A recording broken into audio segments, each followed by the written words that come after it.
Very good afternoon आनंद चौधरी जी, शैलेंद्र जी, आप सभी को वेरी गुड आफ्टरनून। हम पढ़ रहे हैं महात्मा गांधी के बारे में। महात्मा गांधी के मेन जो आप आंदोलन पढ़ेंगे कौन कौन से? असहयोग आंदोलन, देखिए असहयोग यानी सहयोग नहीं करना 20।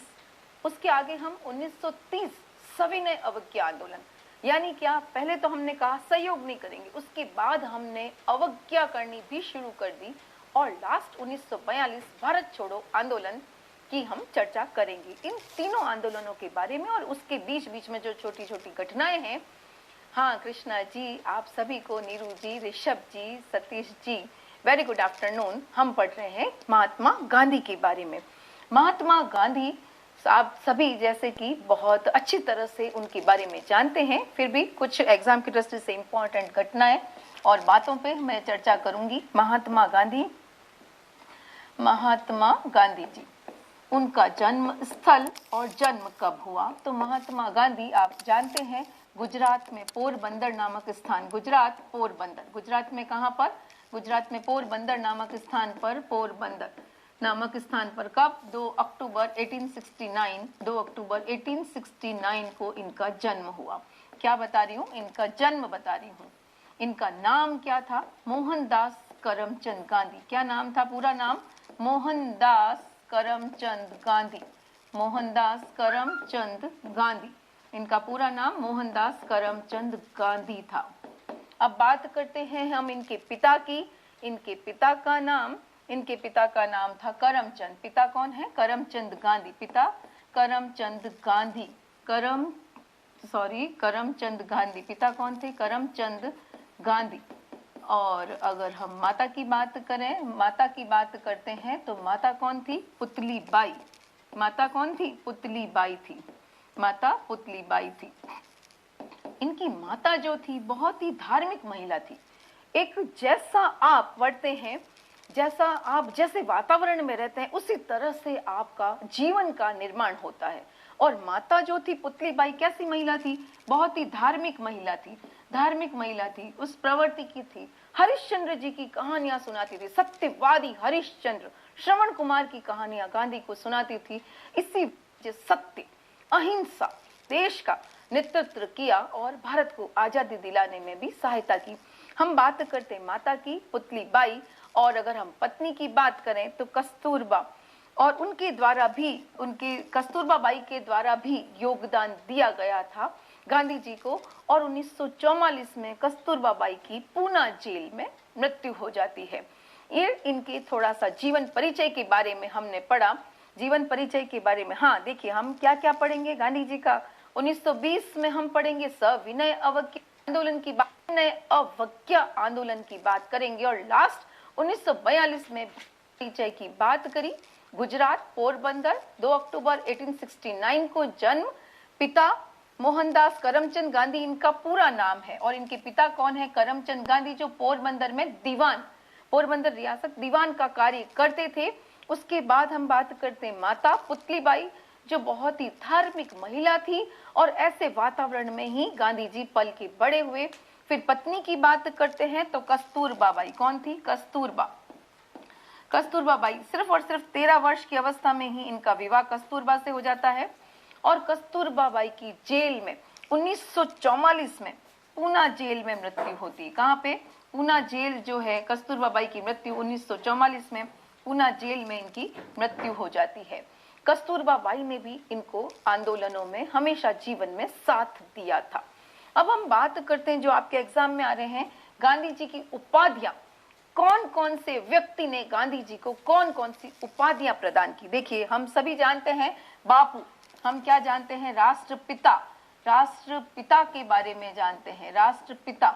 और बापू के बारे में जानते हैं हम। इनके लिए मलंग बाबा की उपाधि का यूज करते हैं, मलंग बाबा।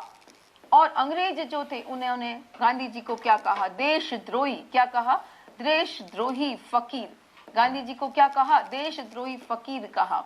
और क्या कहा? अर्धनंगा फकीर। गांधी जी कम कपड़े पहनते थे, अर्धनंगा फकीर की उपाधि दी गई थी। किस किस के द्वारा क्या क्या उपाधियां दी गई थी उसके बारे में हम चर्चा करेंगे।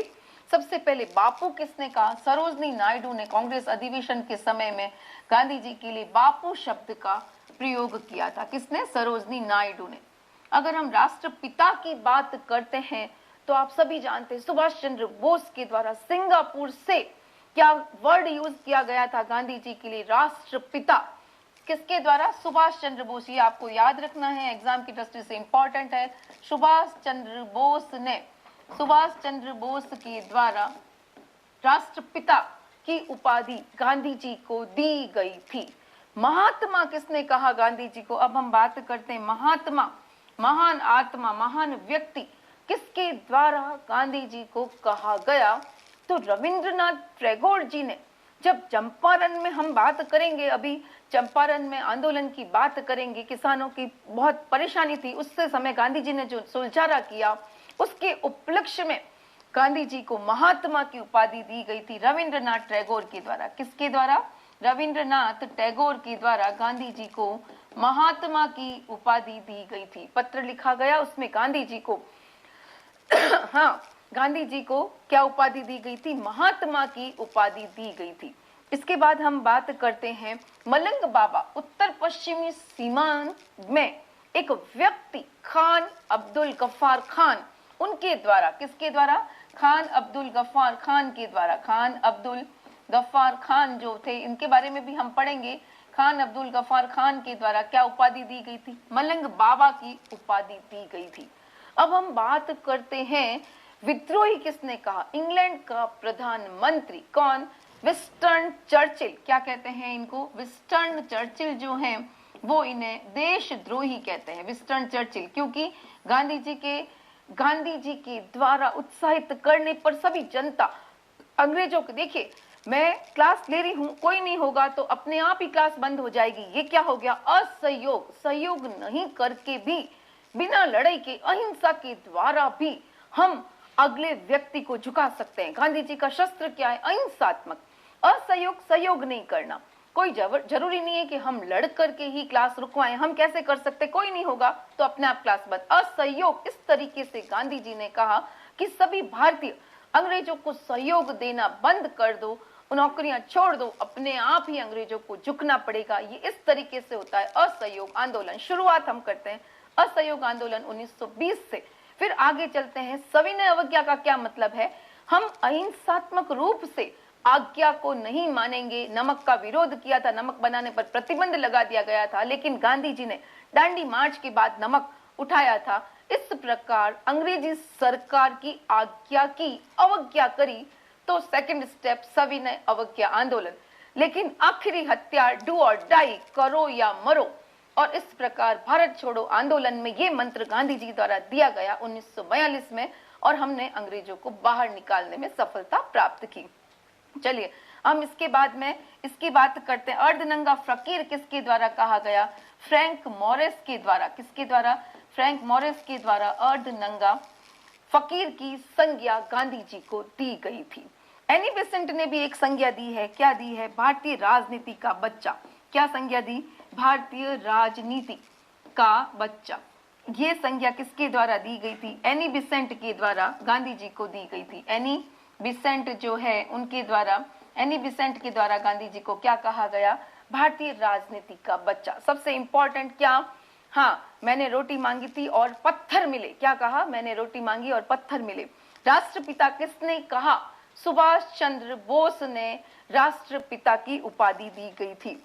हम बात करते मलंग बाबा, उत्तर पश्चिमी सीमांत प्रांत के लोग जो थे, खान अब्दुल गफ्फार खान जो उनके नेता थे, वो क्या कहते थे? मलंग बाबा की उपाधि देते थे। इसके बाद हम बात करते हैं देशद्रोही फकीर। विंस्टन चर्चिल ने इन्हें देशद्रोही फकीर कहा था। इसके बाद हम बात करते हैं अर्धनंगा फकीर फ्रैंक मॉरिस के द्वारा कहा गया। इसके बाद रविंद्रनाथ टैगोर ने चंपारण सत्याग्रह के बाद गांधी जी को क्या संज्ञा दी थी? महात्मा की, महान आत्मा की संज्ञा दी गई थी। इसके बाद एनी बेसेंट के द्वारा भारतीय राजनीति का बच्चा, और विलिंगटन के द्वारा क्या कहा गया? समाजवादी, ईमानदार कहा गया था। इस प्रकार कुछ उपाधियां अलग अलग व्यक्तियों के द्वारा महात्मा गांधी जी को दी गई थी। अब हम बात करते हैं गांधी जी की शिक्षा की। शिक्षा कहां पर गांधी जी के द्वारा प्राप्त की गई थी? गांधी जी के द्वारा 1888 में कहा गए गांधी जी? इंग्लैंड गए। गांधी जी इंग्लैंड गए किसके लिए? वकालत की पढ़ाई करने के लिए। किसकी पढ़ाई करने के लिए गए? वकालत की पढ़ाई करने के लिए लंदन यूनिवर्सिटी इंग्लैंड में जाकर के वकालत की पढ़ाई करके लौटते हैं। कब लौटे?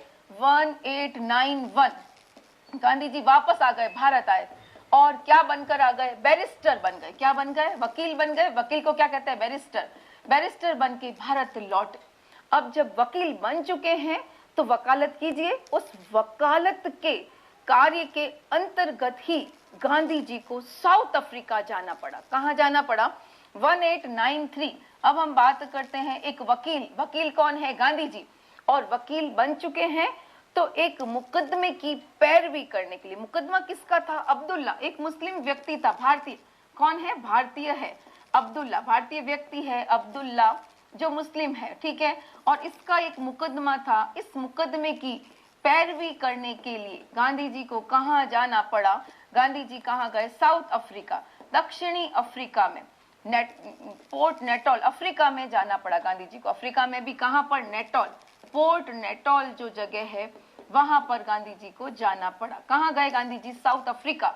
गांधी जी साउथ अफ्रीका गए थे अब्दुल्ला के मुकदमे की पैरवी करने के सिलसिले में। देखिए, शुरुआत होती है जिंदगी की। हमने एग्जाम पास कर लिया, डिग्री ले ली, अब आप क्या कार्य करते हैं, वहां पर कार्य क्षेत्र में कितनी उन्नति कर पाते हैं, उसी के आधार पर जीवन की दिशा तय हो जाती है। गांधी जी जाते हैं साउथ अफ्रीका, ठीक है। 1893 में गांधी जी 1891 में आए, 1893 में कहां गए? 1893 में गांधी जी साउथ अफ्रीका में प्रवेश करते हैं। कहां पर? 1891 में भारत लौटे और 93 में एक मुकदमे की पैरवी करने के लिए साउथ अफ्रीका पोर्ट नेटोल में प्रवेश करते हैं।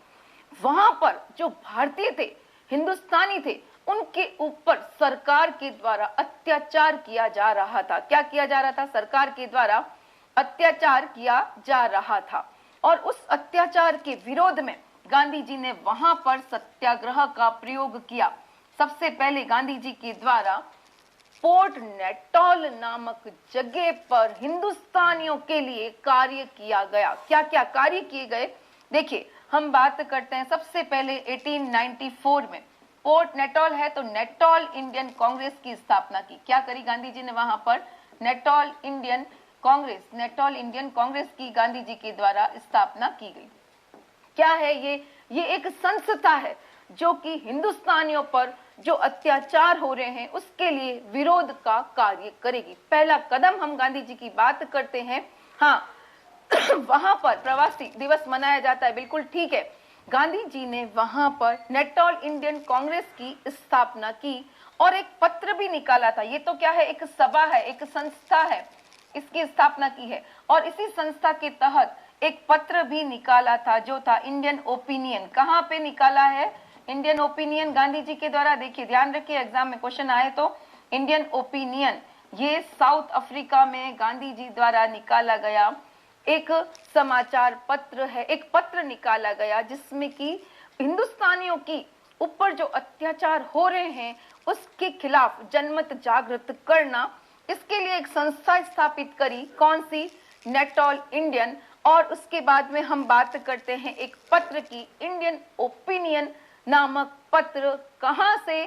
साउथ अफ्रीका से। किसके द्वारा? गांधी जी के द्वारा। किसके लिए? प्रवासी भारतीयों की रक्षा के लिए, उनके अधिकारों के लिए, हिंदुस्तान के जो लोग वहां रह रहे हैं उनके लिए ये कार्य किया गया था, ठीक है। अब गांधी जी और आगे, अब जब हमने एक संस्था स्थापित कर दी है, हमने वहां पर पत्र निकाल दिया है और गांधी जी ने सबसे पहले यहाँ पर 1906 में सत्याग्रह का भी प्रयोग कर लिया है।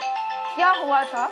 वहां पर एक अध्यादेश जारी किया गया था। किसके खिलाफ? हिंदुस्तानियों के खिलाफ। वहां के जो प्रवासी थे उनके ऊपर अत्याचार करते हुए कुछ ऑर्डर्स निकाले गए थे जिसे अध्यादेश कहते हैं।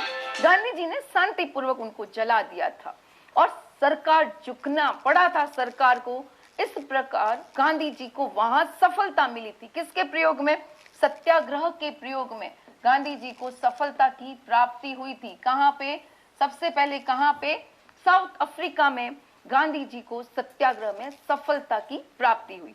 अब हमने संस्था बना दी है, सफल हो रहे हैं, हमारा पत्र भी निकल रहा है, तो हम वहां पर अब आश्रम की स्थापना करेंगे। कौन से आश्रम? देखिए, हम कहां पर है? साउथ अफ्रीका में है। वहां पर 2 आश्रम की स्थापना की जाती है। एक उनके मित्र होते हैं रुस्तम जी। कौन होते हैं? मित्र। देखिए, पैसे बिना कोई भी कार्य नहीं हो सकता है। गांधी जी के मित्र रुस्तम जी के सहयोग से, डरबन जगह का नाम है। डरबन क्या है? जगह है। साउथ अफ्रीका में जो जगह है डरबन, डरबन के निकट रुस्तम जी के सहयोग से एक आश्रम की स्थापना, एक फर्म की स्थापना की गई थी, जिसे फिनिक्स फर्म कहा गया। क्या कहा गया? Phoenix firm. ये फर्म ही आगे चलकर आश्रम है। फर्म का मतलब ही आश्रम है, नाम फिनिक्स फर्म है, लेकिन ये वास्तव में गांधी जी द्वारा स्थापित किए गए आश्रम है। फिनिक्स आश्रम कहे या फिनिक्स फर्म कहे, एक ही बात है। गांधी जी के द्वारा जब संस्था स्थापित कर दी गई है, अत्याचारों के खिलाफ आवाज उठाई जा रही है, समाचार पत्र निकाला जा रहा है, इंडियन ओपिनियन, और वहां पर सरकार झुक भी रही है, तो फिर अब हम क्या करते हैं? आश्रम की स्थापना भी कर देते हैं। तो गांधी जी के द्वारा साउथ अफ्रीका में फिनिक्स आश्रम, फिनिक्स फर्म की स्थापना डरबन के समीप रुस्तम जी के सहयोग से की गई। ठीक है, पहला क्या? Phoenix firm. और दूसरा जो हम बात करते हैं तो टॉल्स्टॉय फर्म, वो भी वहीं पर, टॉल्स्टॉय जो फर्म था, टॉल्स्टॉय फर्म की भी स्थापना, टॉल्स्टॉय आश्रम कहे यानी गांधी आश्रम ही है। ये दोनों क्या है? टॉल्स्टॉय और फिनिक्स दोनों आश्रम ही है। इंग्लिश में हम फर्म कह रहे हैं। इस टॉल्स्टॉय आश्रम की भी स्थापना की गई थी। कोलना बाख जो थे, कोलना बाख जो इनके कौन है? मित्र हैं, जो इधर जर्मनी के हैं, जो यहाँ पर धन देंगे। किसकी सहायता? धन। यहाँ पर रुस्तम जी ने जैसे सहायता की, उसी प्रकार उनके मित्र हैं कोलना बाख, जो यहाँ पर सहायता प्रदान करते हैं। धन बिना कार्य नहीं हो सकता है। कोलना बाख, और ये डरबन के निकट है, और ये कहां पर है? जोहान्सबर्ग में। जोहान्सबर्ग में, दोनों ही साउथ अफ्रीका में ही है। तो आपको ये ध्यान रखना है। क्या ध्यान रखना है आपको? कि गांधी, ये क्या है? फिनिक्स फर्म और टॉल्स्टॉय फर्म, ये दोनों गांधी जी के द्वारा साउथ अफ्रीका में स्थापित किए गए सत्याग्रह के लिए आश्रम थे। ठीक है, फिनिक्स फर्म क्या है और टॉल्स्टॉय फर्म क्या है? दोनों पोर्ट नेटॉल, अफ्रीका, गांधी जी द्वारा स्थापित हिंदुस्तानियों, प्रवासी भारतीयों के लिए स्थापित आश्रम है, जहां से कार्य को गति दी गई। ठीक है, अब हम आ जाते हैं कहां? वापस भारत। 1915 में गांधी जी भारत लौटे। कहां लौटे? 1915 में गांधी जी भारत लौटे। और एक व्यक्ति थे, कौन? जीवनलाल बैरिस्टर। जीवनलाल बैरिस्टर, उसके घर में जीवनलाल जो बैरिस्टर, कहाँ हैं हम? अहमदाबाद में। गांधी जी कहाँ लौटते हैं? अहमदाबाद लौटते हैं, गुजरात में। और जीवनलाल बैरिस्टर के घर पर किराए पे, इनके घर पर किराए पे रहते हैं। किस पर? किराए के घर में रहते हैं। और यहीं पर गांधी जी के द्वारा 25 मई, कब? 25 मई 1915 को एक आश्रम की स्थापना की जाती है, जिसे हम सत्याग्रह आश्रम कहते हैं। क्या कहते हैं? सत्याग्रह आश्रम की स्थापना की गई। देखिए, गांधी जी वापस आ गए हैं। कहां पर है? कोचरब एक जगह है, अहमदाबाद में एक जगह है कोचरब, और उस जगह पर जीवनलाल बैरिस्टर के घर में, किराए के घर में रहते हैं गांधी जी। लेकिन वहां पर भी आपके हौसले बुलंद होने चाहिए, सत्याग्रह आश्रम की स्थापना कर देते हैं जीवनलाल बैरिस्टर के घर पे। लेकिन वहां उस समय प्लेग फैल रहा है। क्या फैल रही थी? एक भयंकर बीमारी, प्लेग की बीमारी फैल रही थी। इसीलिए इनको ये आश्रम वहां से कहां ले जाना पड़ा? इनको आश्रम ले जाना पड़ा साबरमती। साबरमती के तट पर कहां ले गए? साबरमती के तट पर इस आश्रम को ट्रांसफर करना पड़ा। साबरमती के तट पर क्यों तट पर करना पड़ा? क्योंकि यहाँ पर अहमदाबाद में बहुत भयंकर रूप से प्लेग फैल रहा था, इसलिए इसको वहां से हटाकर साबरमती के तट पर स्थापित कर देते हैं सत्याग्रह आश्रम को।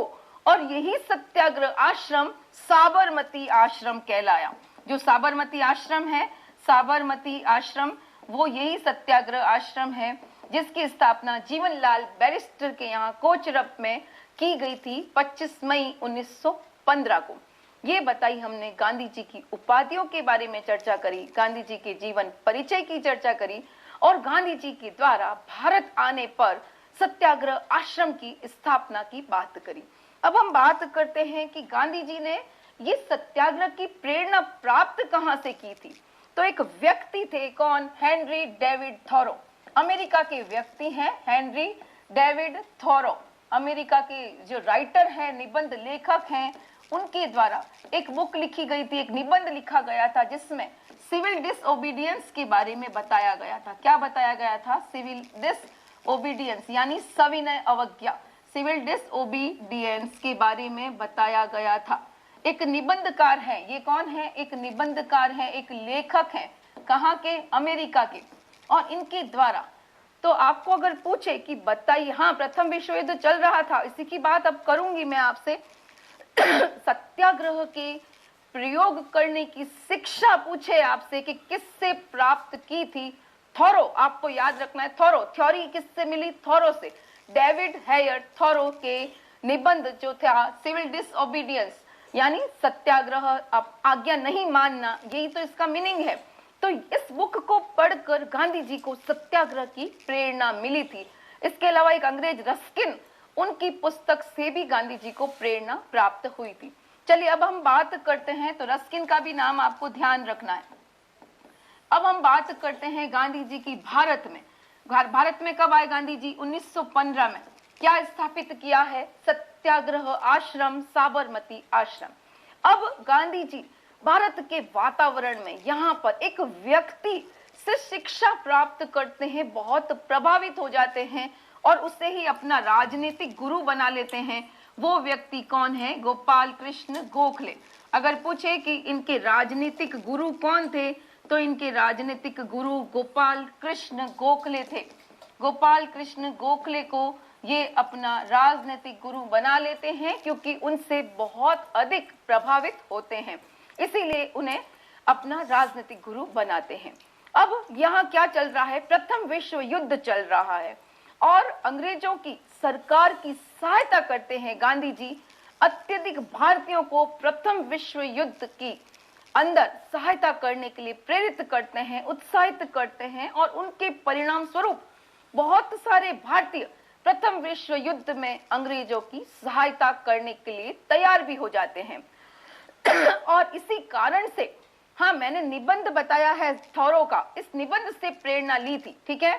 इसके बाद हम बात करते हैं कि अंग्रेजी सरकार की प्रथम विश्व युद्ध में बहुत अधिक सहायता करी। कैसे सहायता करी? कि भारतीयों को बहुत ज्यादा इसमें शामिल किया था। इसी कारण सरकार खुश होकर के उन्हें एक उपाधि प्रदान करती है। तो आपको ध्यान रखना है, केसर ए हिंद की उपाधि किसे दी गई?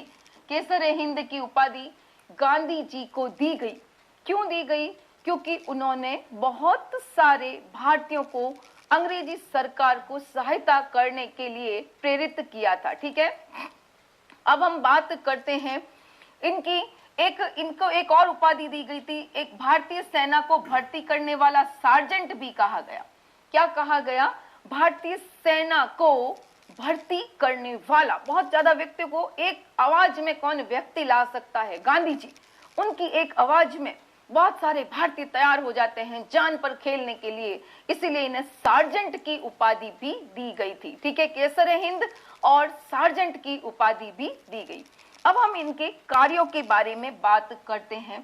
सबसे पहला अगर हम बात करते हैं कौन सा सत्याग्रह, तो चंपारण सत्याग्रह। सबसे पहले अगर हम बात करते हैं चंपारण सत्याग्रह की, कब? 1917। आपको ध्यान रखना है, चंपारण कहाँ है? बिहार में है।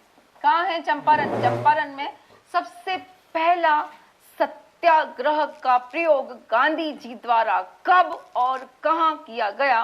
तो सबसे पहला सत्याग्रह का प्रयोग गांधी जी के द्वारा चंपारण में 1917 में किया गया था।